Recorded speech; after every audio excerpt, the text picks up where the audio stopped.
នេះគឺជាទស្សនវិជ្ជានៅទីក្រុងបាងកកនៅលើអគារដ៏ខ្ពស់ដែលមានអាងហែលទឹកនៅខាងលើអគារបងប្អូនហើយនេះគឺកំពុងតែទទួលរងនៅរំជួយផែនដីបាទរំជួយផែនដីកាលពីថ្ងៃទី28ខែមីនាឆ្នាំ2025ម្សិលមិញនេះគឺយើងឃើញគាត់កំពុងតែដេកលេងនៅក្នុងអាងទឹកហើយនៅលើដំបូលអគារបងប្អូននៅលើដំបូលអគារហើយបើសិនជាមើលពេលទឹក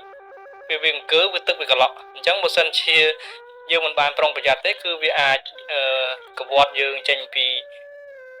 អាងទឹកហ្នឹងនឹងទៅដល់ក្រោមបាទអញ្ចឹងគឺពិតជា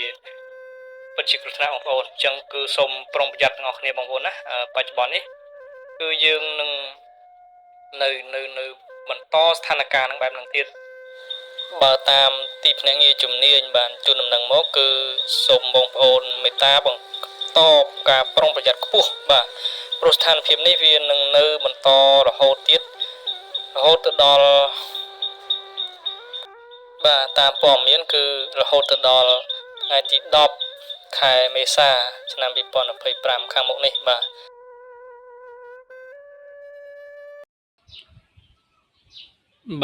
នេះគឺជាព័ត៌មានមួយដូច្នេះសូមបងប្អូនមេត្តាប្រុងប្រយ័ត្នទាំងអស់គ្នាបាទ